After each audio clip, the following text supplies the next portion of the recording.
we provide you the platform to turn your dreams into reality. Give wings to your aspirations with KR Mangalam University.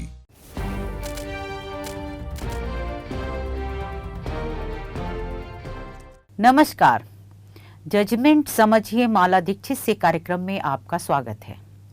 आज मैं आपके साथ चर्चा करूंगी एक ऐसी शिकायती चिट्ठी पर जिसमें किसी समय न्यायपालिका के मुखिया रहे जस्टिस DY चंद्रचूड़ पर एक मामले की सुनवाई में पीठ गठन में अति सक्रियता के आरोप लगाए गए हैं और उसकी इस अति सक्रियता की कार्रवाई की जांच कराने की मांग की गई है। जिस पर आरोप लगाया गया है चिट्ठी में वह भी सेवानिवृत्त न्यायाधीश हैं और जिसने आरोप लगाया है वह भी सेवानिवृत्त न्यायाधीश हैं। अब थोड़ा विस्तार से जान लेते हैं कि मामला क्या था। पटना हाई कोर्ट के सेवानिवृत्त न्यायाधीश राकेश कुमार ने भारत के पूर्व प्रधान न्यायाधीश जस्टिस DY चंद्रचूड़ पर एक मामले को सुनवाई के लिए सूचीबद्ध किए जाने में अति सक्रियता दिखाने का आरोप लगाते हुए राष्ट्रपति को पत्र भेजा है। उस पत्र में उन्होंने राष्ट्रपति से पूरे मामले की CBI से जांच कराने का अनुरोध किया है। जस्टिस राकेश कुमार ने राष्ट्रपति को यह पत्र 8 नवंबर 2024 को लिखा था।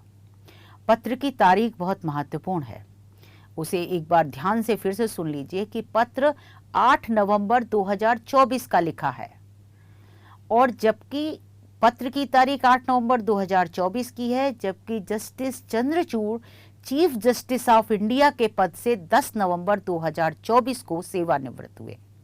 यानी उनकी सेवानिवृत्ति के 2 दिन पहले का लिखा यह पत्र है, जिसमें सेवानिवृत्त न्यायाधीश राकेश कुमार ने उन पर एक मामले में पीठ गठित करने में अति सक्रियता दिखाने के आरोप लगाए हैं। पत्र में आरोप लगाते हुए कहा गया है कि जस्टिस DY चंद्रचूड़ ने कथित तौर पर भारत के प्रधान न्यायाधीश के पद पर रहते हुए 1 जुलाई 2023 को फर्जी दस्तावेज सृजित कर किसी को दोषी ठहराने का प्रयास करने की आरोपी अभियुक्त तीस्ता सीतलवाड़ की जमानत याचिका पर सुनवाई के लिए एक ही दिन में 2 बार विशेष पीठ गठित की थी। जस्टिस राकेश ने राष्ट्रपति को भेजे पत्र में कहा है कि 1 जुलाई 2023 को सुप्रीम कोर्ट में छुट्टी थी। सुप्रीम कोर्ट गर्मियों की छुट्टी के अवकाश के बाद सोमवार 3 जुलाई 2023 को नियमित रूप से खुलने वाला था। तो ऐसे में 1 जुलाई को सुप्रीम कोर्ट में अवकाश था, उस दिन शनिवार था।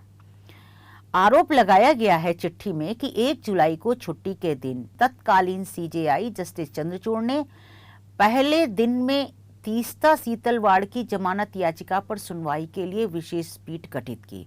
यानी शनिवार को जब छुट्टी का दिन था 1 जुलाई का, और घटना अगर थोड़ा सा पीछे से देखी जाए तो 1 जुलाई 2023 को तीस्ता सीतलवाड़ की जमानत याचिका गुजरात हाई कोर्ट से खारिज हो जाती है।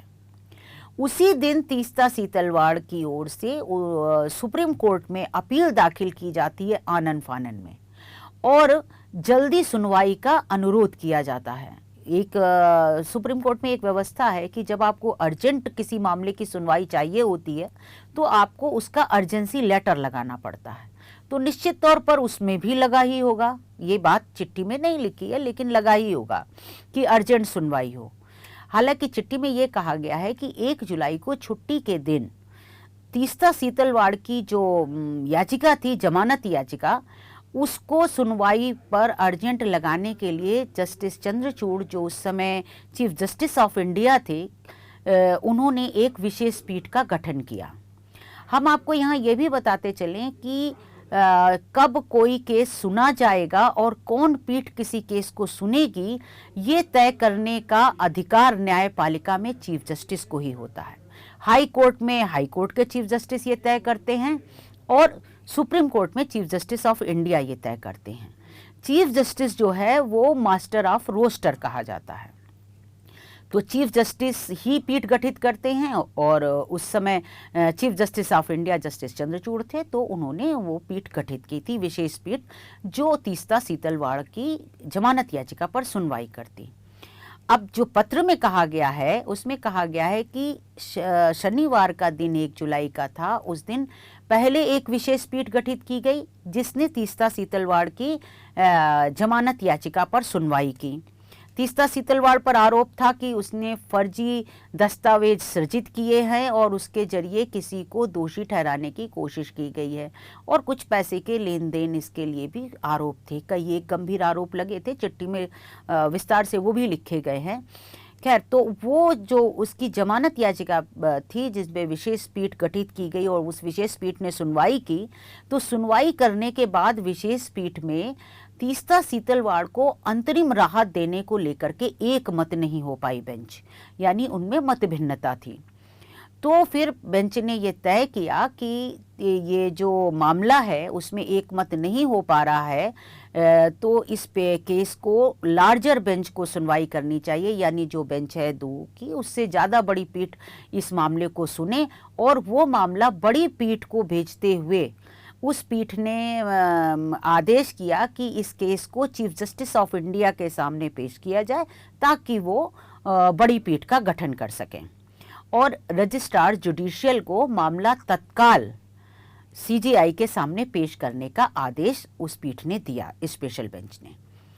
अब पत्र आगे क्या कहता है, जस्टिस राकेश ने अपने पत्र में आगे कहा है, जो राष्ट्रपति को भेजा गया है शिकायत की, कि जब पहला आदेश हो गया, पहला आदेश होने के बाद ही 1 जुलाई के दिन ही शाम को सीजेआई चंद्रचूड़ ने उस मामले की सुनवाई के लिए दूसरी नई स्पेशल पीठ का गठन कर दिया, बड़ी पीठ का। यानी एक ही दिन में 2 बार विशेष पीठ का गठन किया गया एक ही मामले की सुनवाई के लिए, ऐसा आरोप उस चिट्ठी में लगाया गया है।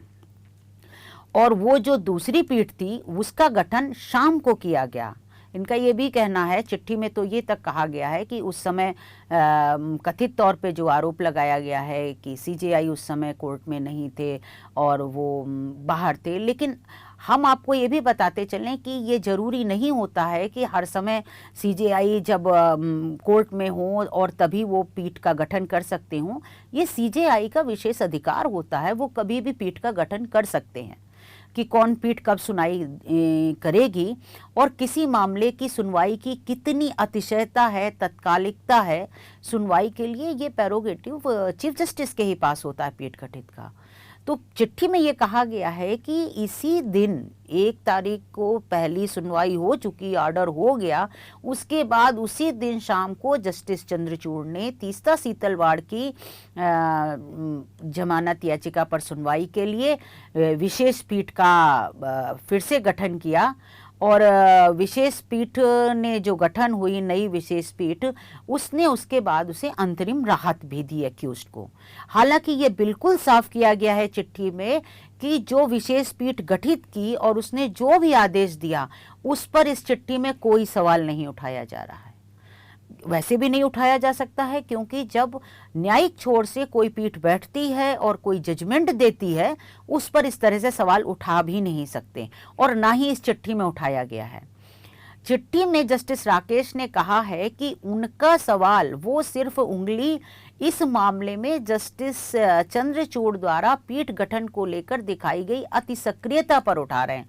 उनका संबंध सिर्फ उसी के बारे में है और उन्होंने राष्ट्रपति से अनुरोध किया है कि इस मामले में जो उन्होंने अति सक्रियता दिखाई है, जो 2 बार पीठ का गठन किया है, इस पूरे मामले की सीबीआई से जांच कराई जाए और सीबीआई गहराई से इस मामले की जांच करे।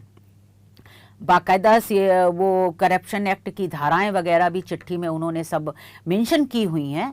तो ये चिट्ठी उन्होंने राष्ट्रपति को भेजी थी पिछले साल नवंबर में और राष्ट्रपति को चिट्ठी जो भेजी गई थी, ये चिट्ठी फिर कानून मंत्रालय पहुंची और अब बताया जा रहा है कि वो चिट्ठी कानून मंत्रालय से आगे डीओपीटी डिपार्टमेंट चली गई है आगे की कार्रवाई के लिए। और इस बीच मैंने स्वयं माला दीक्षित ने जस्टिस राकेश कुमार जी से बात की और उन्होंने जागरण को बातचीत में बताया कि हाँ, उन्होंने राष्ट्रपति को पिछले वर्ष नवंबर में इस संबंध में शिकायती चिट्ठी भेजी थी और उसमें सीबीआई से जांच कराने का अनुरोध किया था। उन्होंने इस बात की पुष्टि की कि हाँ, उन्होंने ऐसा पत्र राष्ट्रपति को भेजा है शिकायत का, जिसमें जस्टिस चंद्रचूड़ पर अति सक्रियता के आरोप लगाए गए हैं और मामले की सीबीआई से जांच कराने की मांग की गई है। अब यहीं पर हम थोड़ा सा परिचय आपको जस्टिस राकेश कुमार का भी दे देते हैं कि ये सेवानिवृत्त हाई कोर्ट के न्यायाधीश जस्टिस राकेश कुमार कौन है। अगर आपको थोड़ा याद होगा तो ये वही जस्टिस राकेश कुमार हैं जिन्होंने वर्ष 2019 में पटना हाई कोर्ट के न्यायाधीश रहते हुए एक ऐतिहासिक फैसला दे दिया था, जिसमें हाई कोर्ट में व्याप्त भ्रष्टाचार के आरोप लगाए थे और बहुत लंबा चौड़ा फैसला दिया था। और वो फैसला काफ़ी चर्चा में आया था, काफ़ी विवादित हुआ था और उसके बाद थोड़े दिन बाद उनका ट्रांसफ़र भी हुआ था। और उस मामले में जो उन्होंने फैसला दिया था हाई कोर्ट में भ्रष्टाचार के आरोप लगाते हुए कि बहुत सारा भ्रष्टाचार फैला है, उस फैसले के खिलाफ उसी हाई कोर्ट ने, पटना हाई कोर्ट में 11 जज की बेंच गठित की थी वहाँ के तत्कालीन चीफ जस्टिस ने हाई कोर्ट के, और उसने फिर जस्टिस राकेश कुमार के भ्रष्टाचार के आरोप लगाने वाले आदेश पर रोक लगाई थी। बाद में ये मामला कुछ एक पीआईएल और याचिका के जरिए सुप्रीम कोर्ट भी पहुंचा था और बाद में सुप्रीम कोर्ट के दखल के बाद थोड़ा सा वो हुआ था, लेकिन इस बीच उनका ट्रांसफ़र भी किया गया, वो आंध्र प्रदेश हाई कोर्ट चले गए थे। तो ये जो जस्टिस राकेश कुमार जी हैं, ये उस समय बहुत ज़्यादा चर्चा में आए थे। इन्होंने जब हाई कोर्ट में करप्शन का खुलासा किया था, तो ये हमने आपको थोड़ा सा जस्टिस राकेश कुमार का भी परिचय देने की कोशिश की है। तो जिन्होंने चिट्ठी लिखी है जस्टिस चंद्रचूड़ पर आरोप लगाते हुए और जांच की मांग की है। तो आज बस इतना ही। आगे इस मामले में अगर कुछ होता है तो मैं फिर उससे आपको अवगत कराऊंगी। तब तक के लिए आज्ञा दीजिए। धन्यवाद।